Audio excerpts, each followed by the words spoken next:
The CBS Radio Mystery Theater presents...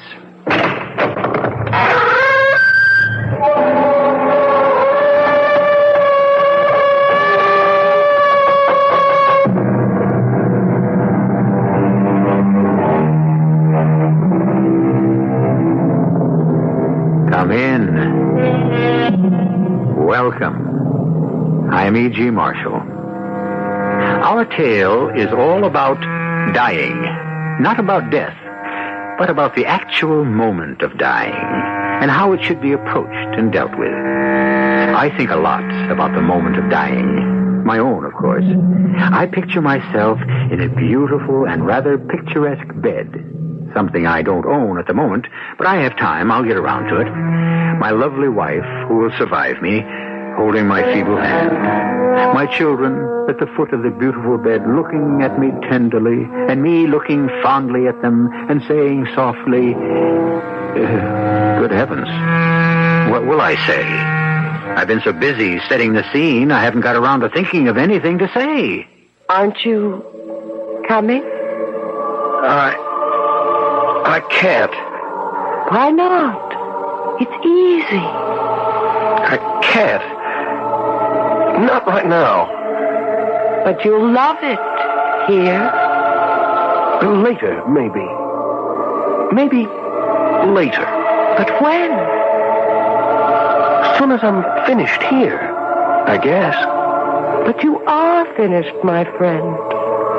Don't you know that? Not quite. Not quite finished. Not quite yet.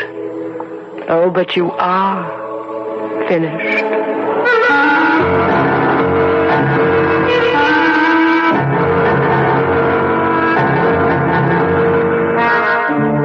Our mystery drama, Death is So Trivial, was written especially for the Mystery Theater by Elspeth Eric and stars Tony Roberts and Kristoffer Tabori.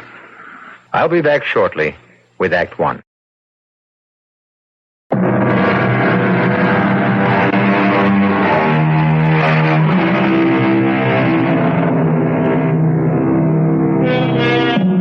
It seems most strange to me that men should fear seeing death, a necessary end, will come when it will come. Those words were written by William Shakespeare. The important line is the last one. Will come when it will come. Not when it is expected, not when it is convenient, not even when it is desired. No, death will come when it will come, which is the theme of our strange tale. There I was, walking to work as usual, taking deep breaths to expand my lungs, noting the time at regular intervals to be certain I'd arrive at the library on the dot, waiting for every street crossing light when...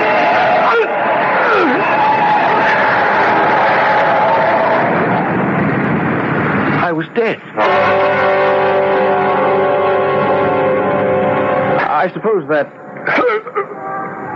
sound was the last to come out of my mouth, and nobody heard it but me. The next sound to reach my ears was so incredibly beautiful that I lay quietly in the street and listened. What else, after all, was there for me to do?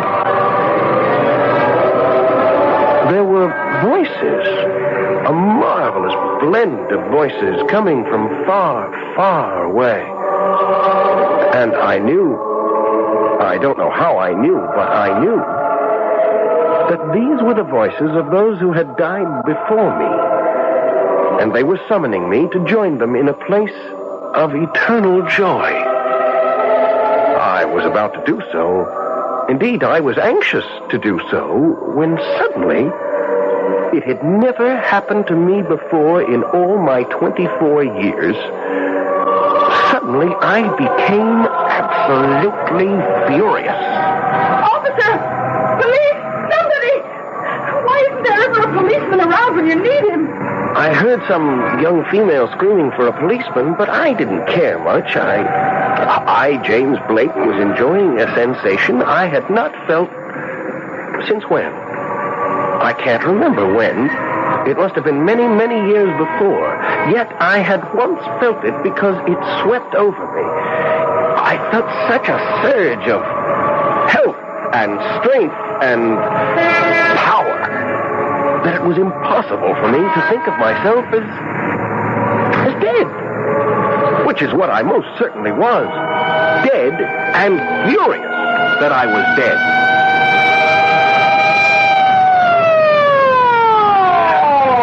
I saw the whole thing. That man driving the car, that crazy man. I saw him. He was doing 60 miles an hour at the very least. He went right smack through the red light. He never slowed down, let alone stop. I think he was drunk. He must have been driving like that. One of those expensive sports cars. I think it was yellow. Yes, I'm positive it was yellow. Unfortunately, I didn't get the license number, and this poor man, he really is dead, isn't he?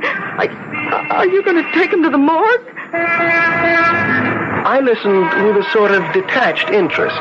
The police questioned a few other people who'd seen the accident that ended my life, and everyone said yes, the light had been with me, I hadn't had a chance, the driver must have been drunk or stoned, etc., etc. It all seemed very unimportant, and I was completely absorbed in my own new sensation.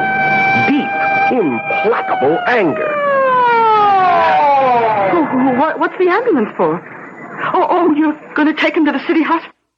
You think there's a chance? Oh, I hope so. But he certainly looks dead to me. Still, if there's any chance at all... I watched them, put my used-up body in the ambulance, and I knew everyone would do his duty. I didn't care.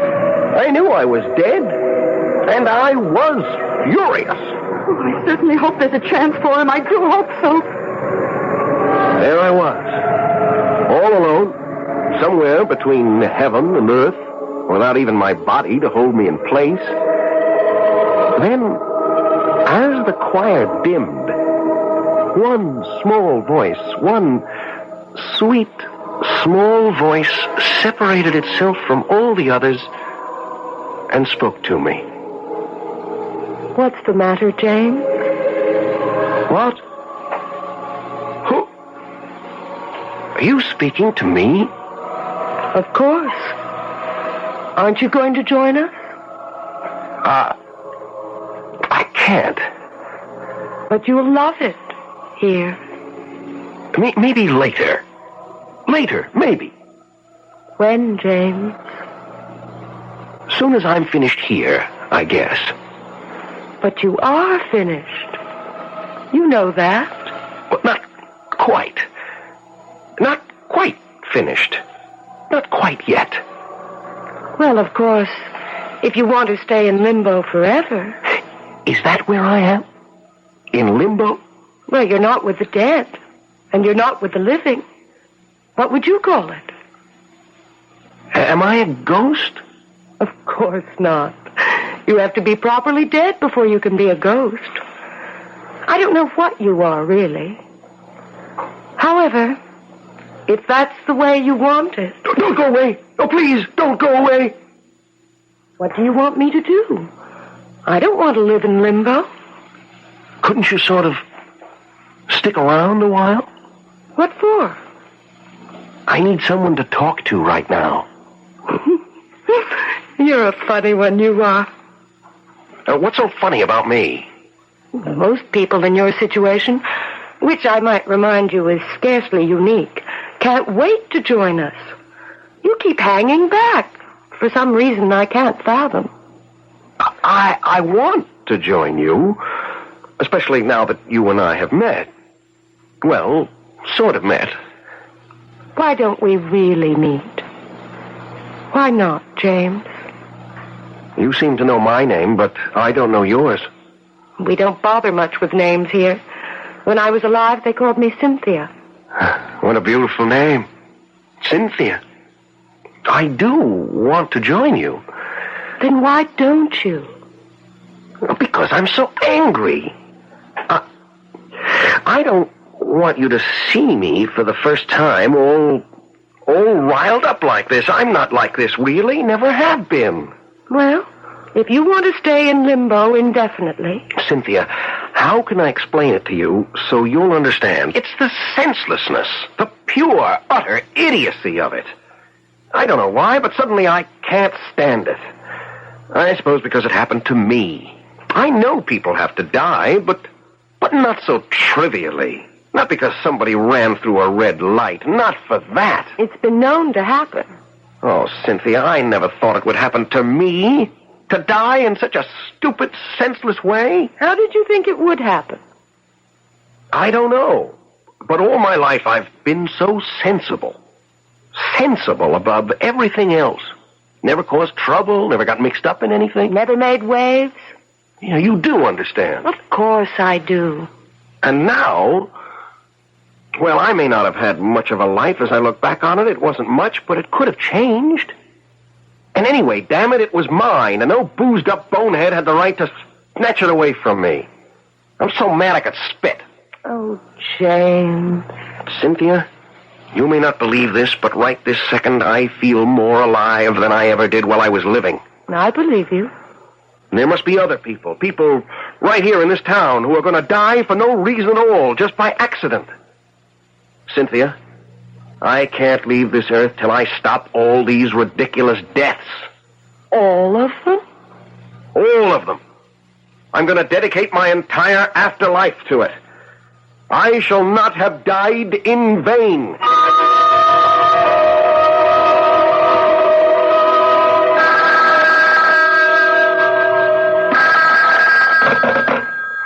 Medical examiner's office, Dr. Crowley. Crowley, this is Dr. Hatch. I'm glad you're there. I came in early. First day on the job, you know. Yes, I know. And that's why I hate to tell you, but you may have to go it alone. You said alone? You're not coming in? Well, my wife's not well. Oh, I'm sorry. Well, there may be nothing serious. But on the other hand, you'll be able to manage, won't you? Oh, I think so. Nobody's been brought in yet. Uh-oh. Spoke too soon. Looks like a dead one to me. Put them on the table, boys, and let me have the report. Run over by an automobile, Dr. Hatch. Looks like a dead one to me. Well, you know the procedure, Dr. Crowley. Just forge ahead. Yes, sir, I will. I'll be in as soon as I feel I can leave my wife. Oh, Dr. Hatch. Yes? Yes, what is it? Maybe this one isn't dead after all. I can't see any signs of respiration, but on the other hand, he looks... Looks how? He looks so angry, Doctor. I better get to him right away. I never saw anybody look so angry. You must be alive. Nobody could be dead and look so enraged. How do you intend to start, James, on your afterlife's work? Well, I haven't quite figured that out. This is all very new to me, you understand. I see a dog trotting along Highway 82. Are you interested in dogs? Anybody. Anything. Where on the highway? He's just getting to the intersection. Jackson Boulevard. That's a terrible intersection. Nobody stops for anybody. I know. Marvelous how you can get around when you've got no body, isn't it? See him? Little white dog, curly tail. Oh, silly little thing. And see that big blue station wagon? It's going to hit him. No! I've got him. Got him, Cynthia. I've saved him. You'll probably get run over anyhow one of these days. No, he won't. No, he won't. I'm going to keep my eye on him. What about all the others? Them too. And cats and people and everybody. Oh, Cynthia, why did it take me so long to find out what I was born to do? I could have spent my whole life doing this. Cynthia, my afterlife is going to be 100 times more exciting than my life ever was.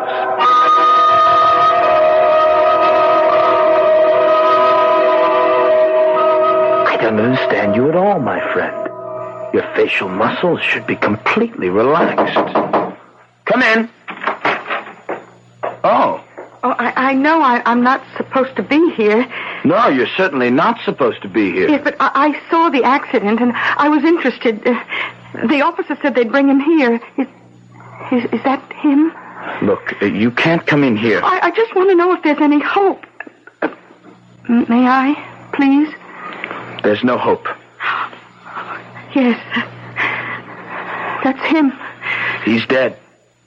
Oh, my gosh. What is it? What's the matter? He's moved. He's moved. I didn't see him move. No, I mean when you knocked at the door. I was trying to find his pulse. There wasn't any. His arms were straight down at his sides. Now look at them. Across his chest, like he was hugging something. Or carrying something. This man can't be dead. He can't be.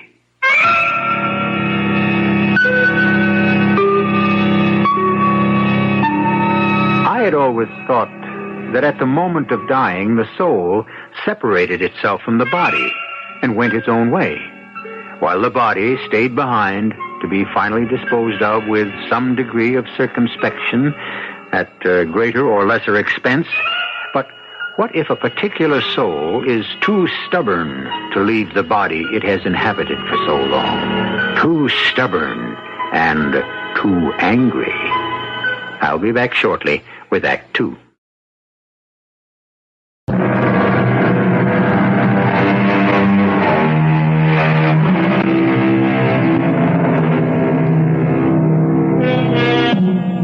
Our hero, James Blake, appears to be leading a double life, in spite of the fact that he is dead. His spirit is floating in the ether between heaven and earth, pausing only long enough to save some innocent from accidental demise, while his body lies on a slab at the city hospital, watched with both horror and fascination by a nervous intern and a young girl. He doesn't look mad anymore. Mad? When they first brought him in, he had such a look on his face. You wouldn't believe a person could look so angry.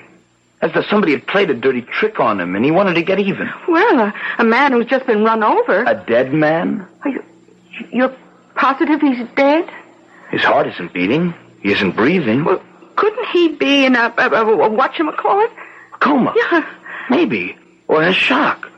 Even so, there ought to be some sign of life.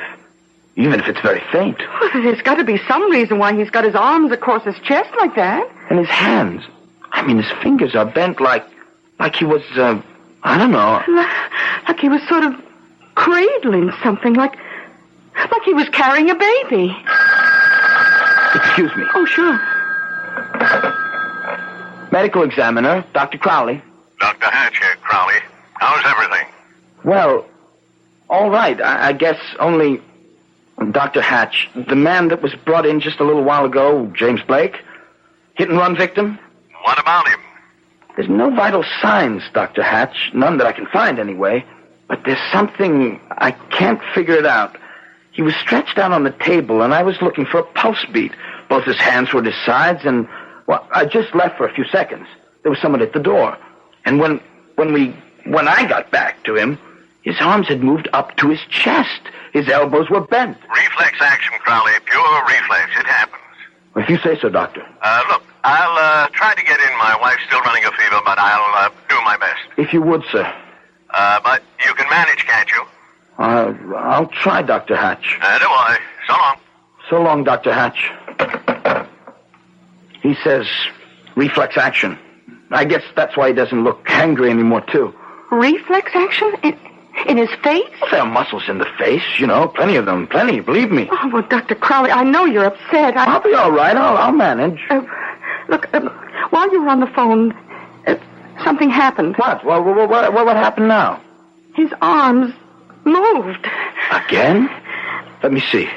Now they're stretched out. Out to the side. Out to the side like he was flying. Oh, floating. Like a free fall with a parachute. Oh, gliding. I think his arms are moving a little, sort of waving. No, they're not. No, they're not moving. Huh? It's not possible for his arms to be moving or waving or anything. Look, Dr. Hatch is going to try to come in. Oh. He said so. He might get her any minute. Meantime, I'll manage. Somehow, I'll manage.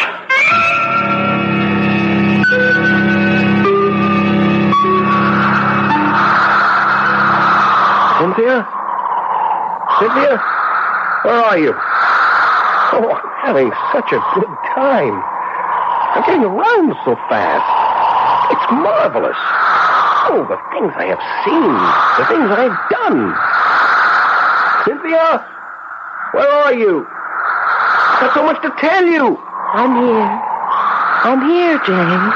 Cynthia, there was a lady at a dinner party, and they were having lamb chops. Little tiny lamb chops. And she said, oh, my, what a treat, and how delicious. And she picked one up in her fingers, and she started, Cynthia, it went down the wrong way into her esophagus, and she was choking, and the other people pounded her on the back, and she was turning blue. And I just reached in and pulled out the lamb chop, and she's all right. She was on the point of dying, but now she's all right. That's very nice, James. And let me tell you about the holdup. The one in the bar? You saw it? I'm not sure I saw the same one. Well, this one was in a cheap little bar. This man came in with a gun. He started waving it around like a crazy man, and I thought somebody's going to get killed for sure. So I went to the police box on the corner, and I turned an alarm, and sure enough, when the hold-up man heard the police siren, he ran out of the bar so fast. So nobody got hurt? Well, wait. I haven't finished telling you. The hold-up man ran down the street, see? And with the police after him, and he turned into an apartment building and started running up the stairs. I guess he was trying to get to the roof. So I followed him. Of course, it was easy for me. So when he got to, about the 4th floor, I guess, all of a sudden, door opened. Door to one of the apartments. What's going on here? Well, the whole hold-up man swiveled around, and he had his gun in his hand, and he pointed it right at this man standing in the doorway. I slammed the door so fast, Cynthia, just in time. That was very nice, James. And then there was this woman who got up in the middle of the night to take some medicine, and she went into the bathroom, and she didn't turn on the light. Oh, I have done that so many times. It's anyway, she took the wrong medicine out of the medicine chest, the wrong bottle, a bottle full of something that would have killed her. I knocked it out of her hand. She thought she was just clumsy, but she did turn on the light, and then, imagine how she felt. I can imagine. And imagine how I felt. James, listen. I haven't given you a chance to say anything, have I? It's just that I am having such a wonderful time, leading such a wonderful life. What did you want to say, Cynthia? I said listen. I am listening. Don't you hear it? Yeah, hear what? That jetliner is in trouble, James. I hear it. 258 people on that jetliner. I see it. I'm coming. Wait for me. I'll get there. Oh, I wish I knew more about airplanes. At the library once, I read a book. I can't remember exactly what it said. You'll remember. I don't know. You'll think of something. Right, yes. I'll think of something. Wait for me. Wait for me. I'll think of something. I will. I'll get there in time.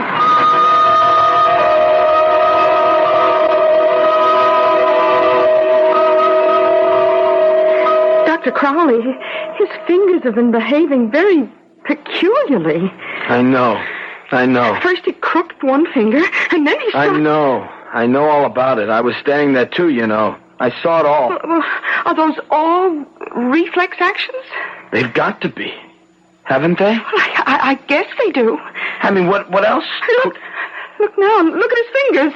Why, they're moving like mad. Dr. Crowley, that's an awful lot of reflex action. Maybe that's Dr. Hatch. I hope so. Hello? Crowley? Dr. Hatch. Is you, Crowley? Me, yes. Are you all right? I'm all right, Dr. Hatch. Well, my wife's feeling better. Temperature's down. Oh, that's good. That's fine. I'm so glad. Well, I'll be leaving the house pretty soon. You managing all right, Crowley? Managing? Oh, in a way. I mean, I'm managing, but I'll be glad when you get here, Dr. Hatch. Well, I'll be there in a little while. Thank you, Dr. Hatch. Dr. Hatch will be here any minute. Everything will be all right.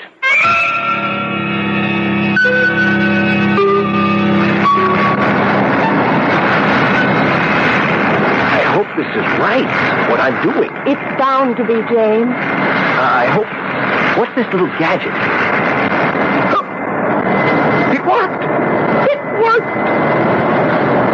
200 people, you said, Cynthia. 258. My goodness, that's my best score yet. I think there's a war starting. A what? A war. Lots of uniforms, guns. Looks like mobilization. Cynthia, I can't handle a war. Lots of people are going to get killed, James. I know, but... All by accident. I suppose that's true. It is true.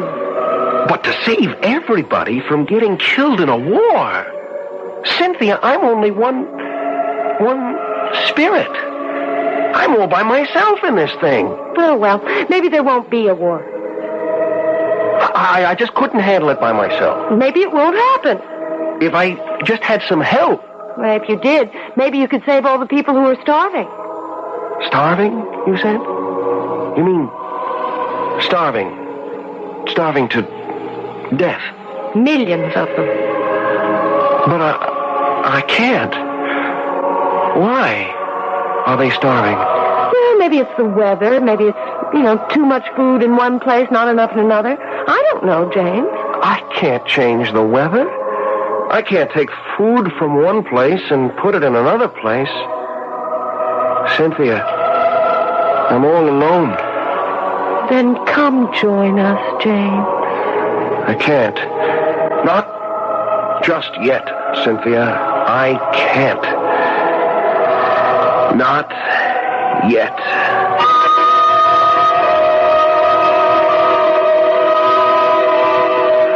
I got a different stethoscope. I thought maybe the other one... He's quiet now. There's no heartbeat. None at all. It wasn't the stethoscope. Oh, he's really dead, all right. For a minute I thought it was me. Thought I was losing my hearing. When I couldn't find any pulse, I thought, well, maybe I've gone numb from fright or nervousness or something. Are you still nervous? Well, not as nervous as I was. Now that he's stopped all that. A reflex action. Well, he's very quiet. Very, very quiet. After all, he's dead. Yes, I suppose he is. You suppose? He is dead. Oh, I know that, but... But what? What? What are you staring at? His face. What about his face? Well, look at it. He looks very, very peaceful. Just like the way he's supposed to look. The way all dead people are supposed to look. I know, but look closer. Look at his eyes. Did you ever see a dead person who was crying?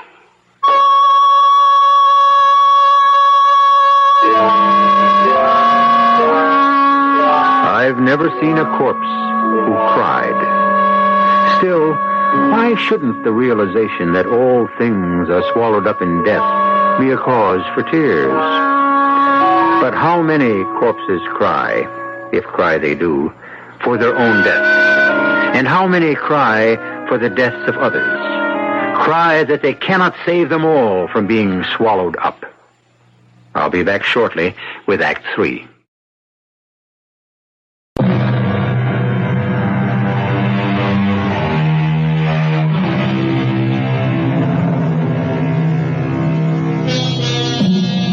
We left the body of our hero, James Blake, age 24, lying prone on a table in the headquarters of the medical examiner's office at the city hospital, while the spirit of that same James Blake floated through the great spaces between this world and the next, bound on a great mission to rescue all those destined to die as he had died by sheer accident. He hasn't moved for quite a while. And he isn't crying anymore, Dr. Crowley. Do you think I ought to wipe his eyes? There are a couple of tears left. Oh, do you want me to? No, I'll do it. After all, I'm the attending physician. How am I going to explain? Maybe you won't have to explain anything. He's very quiet. I wouldn't know how. I wouldn't know what to say. Dr. Hatch would think I'd freaked out. Look, why don't you go get a drink? It might help. A drink? I'm on duty. Well, at least go get yourself a cup of coffee. I think it would do you good to get out of here for a few minutes. Well, what if Dr. Hatch... Oh, well, I'll tell him something. What could you possibly tell him? Who would you say you are? Well, I'll say I'm your fiancé. Oh, by the way, my name is Daisy. My name's Fred. Well, go on, Fred. Go get yourself some coffee. You need it. Oh, well, I'll be right down the hall. The nurse's station. There's a coffee machine. Call me if he does anything. I will. Don't worry. I know he's dead. I'm positive of that. But, well, you know. I know. Well, run along. Oh, I really appreciate this, Daisy. Oh, that's all right, Fred.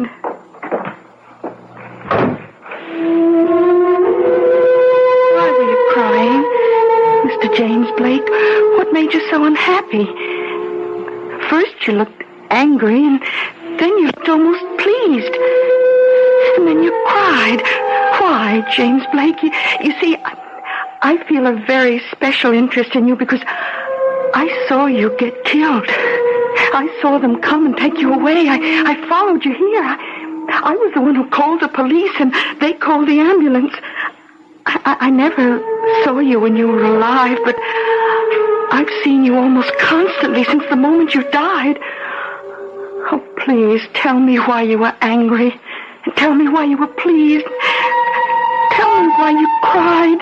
Oh, please, tell me, Mr. Blake. I better answer. Yes? Who's this? Who do you wish to speak to? Dr. Crowley, this is Dr. Hatch. Oh, yes, Dr. Hatch. Well, Dr. Crowley had to step out for a minute. He'll be right back. He said to tell you if you called or if you came in. Tell him I'm just about to leave the house, and I'll be there about 10 or 15 minutes. Oh, I'll tell him. Oh, please, James Blake, please tell me why you cried.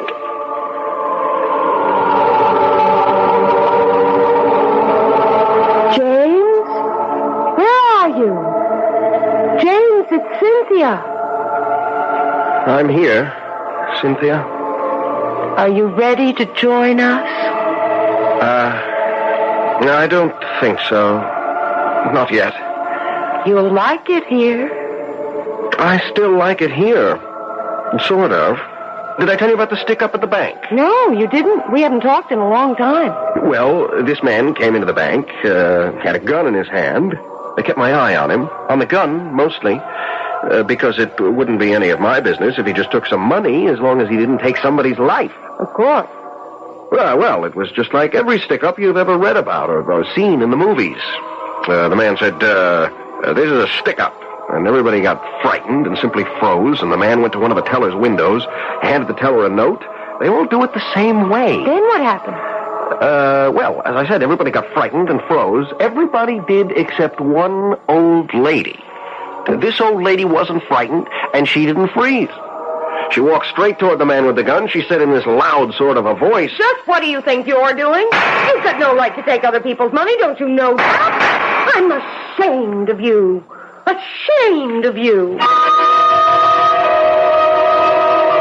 The man with the gun ran out of the bank, and that was that. What about the old lady? She cashed her check, and then she left. What about the gunshots? Oh, well, I caught the bullets in my head. It's really quite easy once you get the hang of it. You've done it often?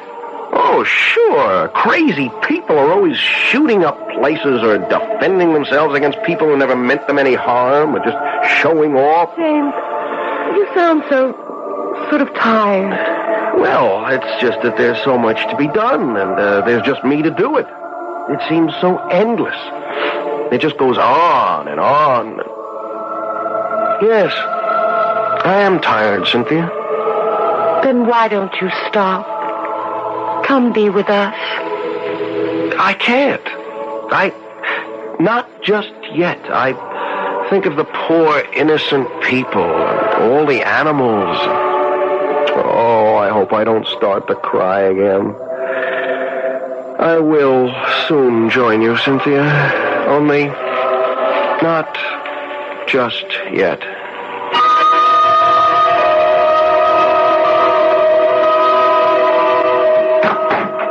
I brought some coffee back for you. Oh, thank you, Fred. How is he? Oh, he's been very quiet. Oh, Dr. Hatch called. He says he'll be here soon, 10-15 minutes or so. That's good. He moved his hand. Yeah. Just now, he moved his hand.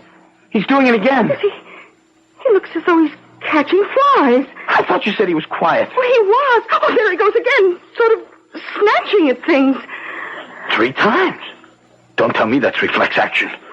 Not after all this time. Well, then, what is it? How do I know? It must mean something. The man's dead. How can it mean something? Oh, I don't know, but I wish it did. I thought for a minute that he was going to cry again. No, he hasn't cried again, but... Oh, Fred, he looks so sad. I never saw anybody look so sad.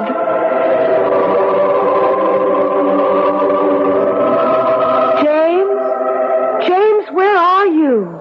I'm worried about you, James. Where are you? I'm here, Cynthia. Oh, my dear. You sound so tired. That's because I am tired. Tell me what you've been doing. Well, there was this little old couple from Grand Falls. They were shopping for a sewing machine. She thought she wanted a sewing machine.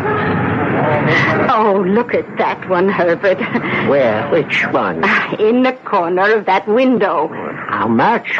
I can't see from here. Come on.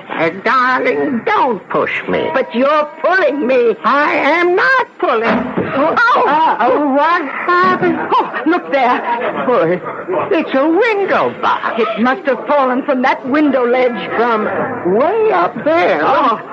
Somebody's leaning out of the window. There's a whole row of window boxes, and this one fell from way up there. Oh, Herbert, it could have landed right on top of us. Killed us both for sure. If you hadn't pulled me. If you hadn't pushed me. When I think what might have happened if you hadn't pulled me. You mean if you hadn't pushed me? I didn't push. That was an easy one, of course.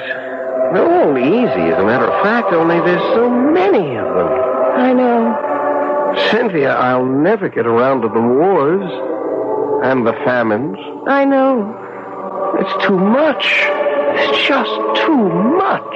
I know. Still, I have to do what I can. James, please. There's a man coming out of his house on Birch Street. See him? Carrying a little black bag? Yeah, that's the one. Cynthia. Looks like a doctor. Gotta get to him. He doesn't see it. See what? See what, James? James, come back! Come back!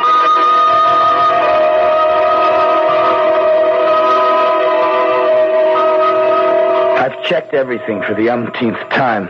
I'm positive he's dead. Imagine. I even did that old-fashioned trick of holding a mirror in front of his mouth to see if it would cloud up. Oh, well, Dr. Hatch will be here soon.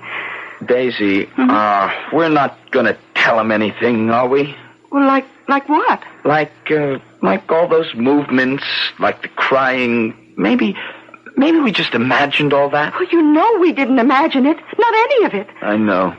But it is the sort of thing you have to have seen before you'll believe it. And Dr. Hatch didn't see it. He wasn't here. Morning.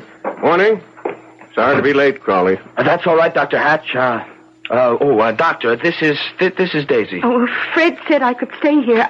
I saw the accident. Oh, you're the young lady who answered the phone. Oh, that's right. Well, don't worry. I won't upset Fred because he let you stay here. Thank you, Dr. Hatch. Let's have a look at him. Fetch me my stethoscope, Crowley. Yes, sir. In my black bag. Is he... He's dead, isn't he? He certainly looks dead to me. Oh, say, I damn near didn't make it this morning. Damnedest thing happened. Oh, what was that? Coming out of my house, I slipped on some ice. Now imagine that. I lost my balance completely. I tried to stop myself every which way, but I couldn't. I thought, great Scott, I'm lucky if I wind up with nothing worse than a concussion. And lucky if I don't kill myself. Then you know what happened? I swear to you, my head was an inch from the sidewalk when all of a sudden, I righted myself. Well, how did you do that? Darned if I know. I just did. I must have better muscle coordination than I thought. I swear it felt as though somebody had caught hold of me and put me back on my feet. Well, this one's dead all right. Been dead for almost an hour, I'd say. Yeah, about an hour. Hey, look at him. What is it, Dr. Hatch? Look at the expression on his face. I never saw a cadaver look like that. He's smiling. Big, broad smile. Never saw such a happy-looking corpse in my life. Actually smiling.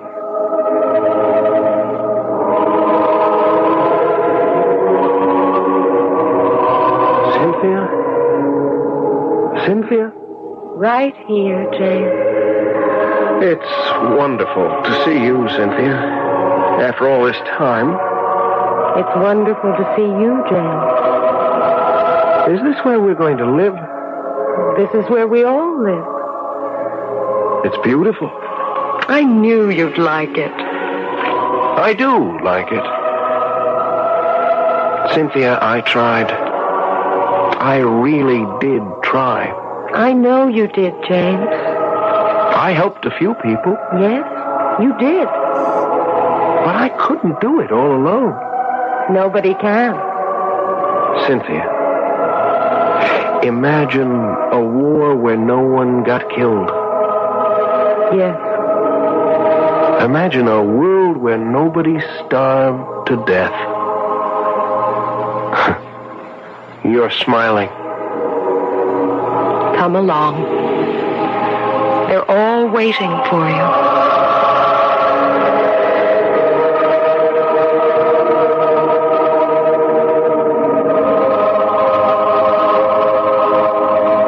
I was all ears and took in strains that might create a soul under the ribs of death. So wrote the great poet of the 17th century, John Milton. And with the music of the heavenly voices, James Blake enters the place of everlasting bliss, having given at least a portion of himself to his fellow man. If not in life, then in death.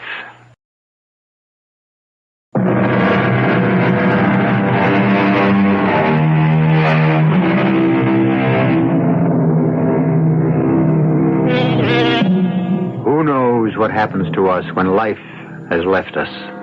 Certainly not I. Why couldn't it be that the soul lingers for a while? As long as no one really knows for sure what the soul does when stripped of its body, why not pretend? Why not imagine that it leaves the body gracefully and a little regretfully, pausing to consider what it is losing before dashing off to see what it is gaining? Our cast included Tony Roberts, Kristoffer Tabori, Suzanne Grossman, Bryna Raeburn, and Dan Ocko. The entire production was under the direction of Himan Brown. And now, a preview of our next tale. Your shop is filled with so many strange and beautiful things. Might you possibly have any samples of pottery? Ancient pottery. I have many such beauties, sir. Local ones? Even fragments, broken pieces, discovered in some long-forgotten cave or excavation? Something like this? Sir, if you know what is good for you, leave my shop at once. What's wrong? Ever since I got here, everyone in this town seems to... Leave, I beg you. I have nothing for you. Go back to wherever you came from. You carry danger with you. You carry death. This is E.G. Marshall inviting you to return to our Mystery Theater for another adventure in the macabre. Until next time, pleasant dreams.